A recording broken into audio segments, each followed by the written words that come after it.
l'Observatoire du bien-être, on conduit une enquête trimestrielle avec l'INSEE, donc tous les trimestres depuis 2016.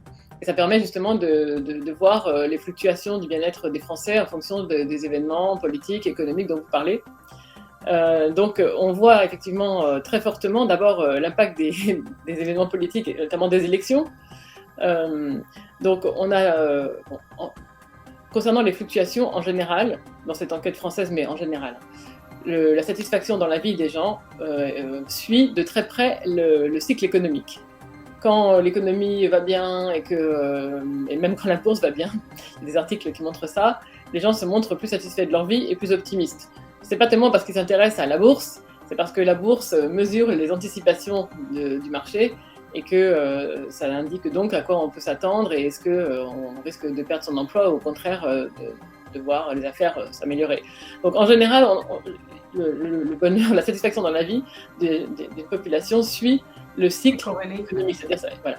Au-delà de ça, il y a des événements très marquants. Par exemple, la dernière élection présidentielle, ça a été vraiment l'occasion d'un énorme sursaut de satisfaction et d'optimisme et un peu d'appétence pour l'avenir, ce qui en général n'est pas le fort des Français.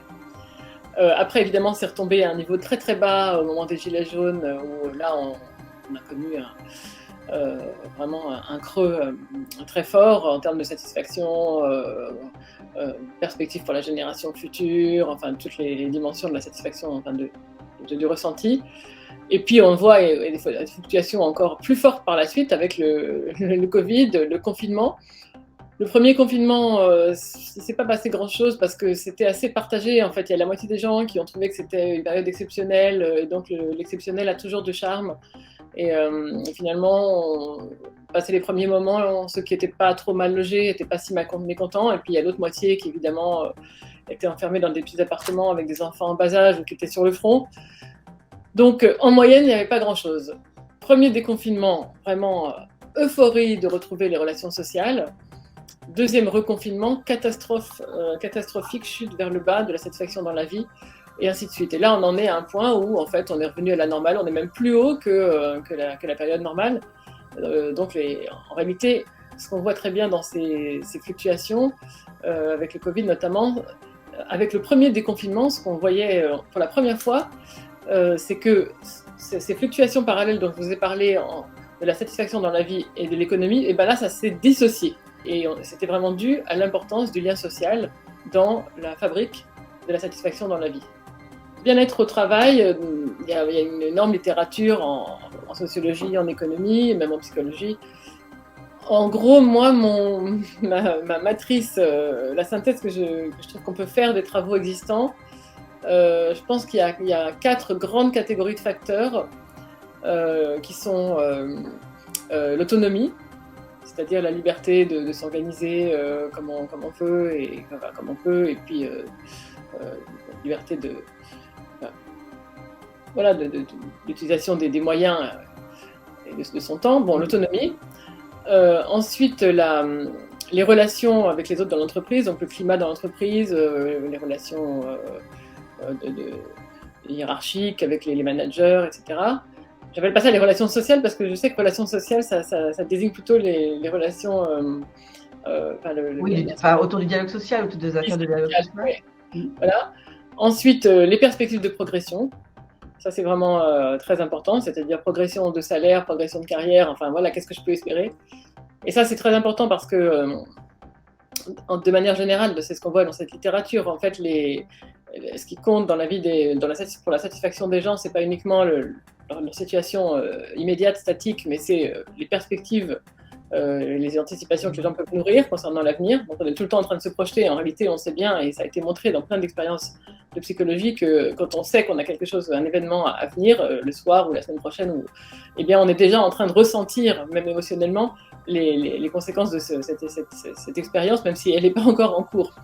Donc l'autonomie, les relations avec les autres, qu'on pourrait appeler capital social, c'est-à-dire l'ensemble des relations de confiance, d'inclusion qu'on a entre collègues. Est-ce qu'on peut demander de l'aide à quelqu'un? Est-ce que quelqu'un nous demande de l'aide? Est-ce qu'on est consulté avant qu'une décision soit prise?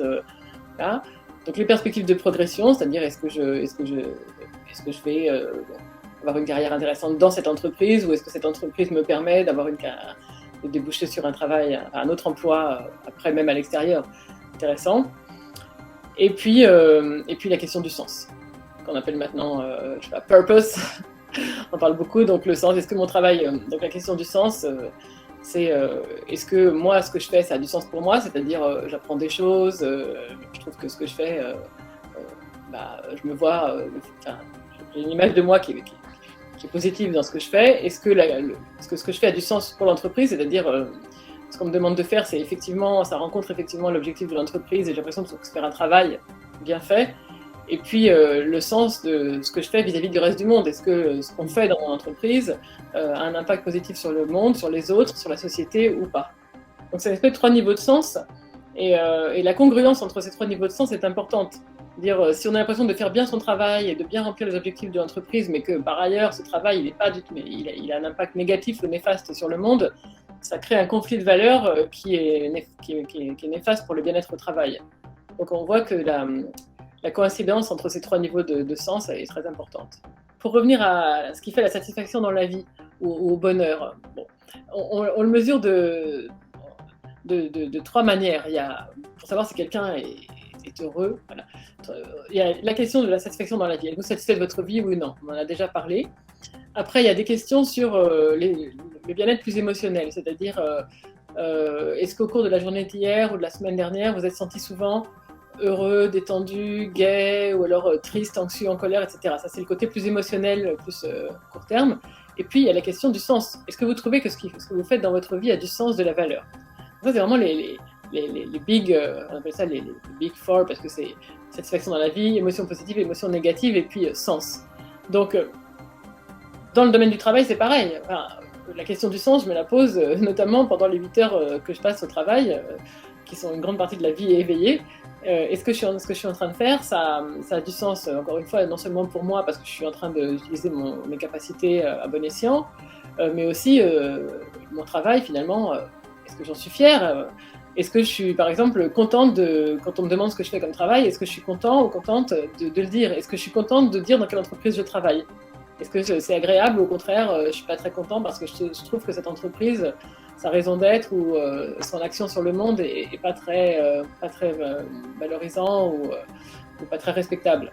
Donc ça, c'est vraiment, je pense que ça joue énormément. C'est vraiment une des dimensions essentielles du bien-être. Et donc dans le travail, a fortiori. On connaît les dimensions du bien-être au travail, mais en fait, c'est pas... il n'y a pas de recette uniforme pour tout le monde. Parce que dans chaque entreprise, il y a des préférences ou des valeurs ou une culture spécifique. Et donc, il y a un sociologue qui s'appelle Gert Hofstede qui avait défini les grandes dimensions de la culture, des cultures de groupe, que ce soit dans l'entreprise ou dans les sociétés. On peut regarder des critères, par exemple, le degré d'autorité hiérarchique. Il y a des entreprises dans lesquelles la culture est très hiérarchique, très verticale, il y a une chaîne de commandement assez longue, et voilà, et on obéit aux règles, etc. Et les gens aiment ça, et puis d'autres entreprises, au contraire, les gens ont un goût pour beaucoup plus d'horizontalité et beaucoup moins de structure verticale. Est-ce que le degré de précision des règles, est-ce que les règles sont toujours très précises, on sait exactement ce qu'on a à faire, les managers donnent des instructions de déroulement extrêmement précis, ou alors au contraire, est-ce que c'est un peu flou, on donne l'objectif et puis chacun on trouve le chemin soi-même? Ça varie selon les entreprises, selon les collectifs, et les goûts, les préférences, les attentes sont différentes. Il y a une culture d'entreprise qui se forme au cours du temps par l'interaction entre les gens qui travaillent, qui coopèrent, qui travaillent ensemble, aussi par l'autosélection, c'est-à-dire au bout d'un moment, une entreprise a une identité, par exemple, plus hiérarchique et plus précise dans les règles, et donc évidemment, elle va attirer des gens à qui ça plaît, et au contraire, laisser partir ceux à qui ça ne convient pas. Donc il y a une identité qui se forme, une culture, donc des préférences, c'est-à-dire dans tous ces domaines que j'ai évoqués, on va aller vers plus d'autonomie ou moins, plus de hiérarchie ou moins, plus de précision dans les règles ou moins. Aussi, est-ce qu'on valorise le collectif ou l'individu? Est-ce que les rémunérations sont différenciées en fonction de la performance de chacun, ou est-ce qu'en fait elles restent toujours mesurées au niveau du groupe? Est-ce que les décisions se font au niveau individuel ou au niveau de l'équipe? Donc ça aussi, c'est c'est une question de préférence. Dans certains collectifs, les gens sont très individualistes et ils préfèrent que chacun soit reconnu pour ce qu'il fait. Et dans d'autres, au contraire, on n'aime pas du tout ça et on préfère promouvoir plus de coopération peut-être en différenciant moins au niveau individuel. Donc ça, c'est la culture d'entreprise finalement se fait et émerge. Et c'est très important de l'identifier pour savoir dans quel sens elle est. Donc ça, c'est la structure de la culture d'entreprise. Et après, on peut essayer de mesurer l'intensité. C'est-à-dire, il y a des gens qui partagent beaucoup la culture de l'entreprise et d'autres moins. Et comment est-ce qu'on peut mesurer cette intensité? Il y a sûrement plusieurs manières, mais moi, je pensais à une chose, c'est que l'identité passe par le langage. Quand des gens travaillent ensemble ou passent du temps ensemble, ils finissent par développer une espèce de jargon, des espèces de raccourcis qui permettent de se comprendre plus vite, de ne pas avoir à tout réexpliquer, à pas redéfinir le cadre des choses dont on parle. Et donc, il y a des mots qui apparaissent, des formules, des expressions, et ça crée un univers intellectuel ou de travail, enfin, professionnel commun. Et donc, apparaît ce jargon. Et donc, on peut essayer d'identifier ce jargon, mais les entreprises développent des termes que personne ne comprend. Quand on arrive de l'extérieur, il y a des sigles, il y a des termes, etc. Donc on peut essayer d'identifier ce dictionnaire de langage spécifique à chaque entreprise et ensuite mesurer auprès de chaque collaborateur, chaque salarié, à quel point il utilise, à quel point il maîtrise ce sous-langage, à quel point il le connaît, est-ce qu'il connaît la définition de tous les mots, des sigles, etc. Et donc ça, c'est une mesure d'intensité de la culture d'entreprise.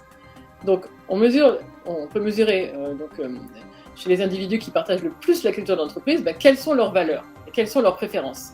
Et donc là, on voit pour chaque entreprise quelles vont être les valeurs, les préférences les plus fortes pour ceux qui ont le plus l'esprit maison.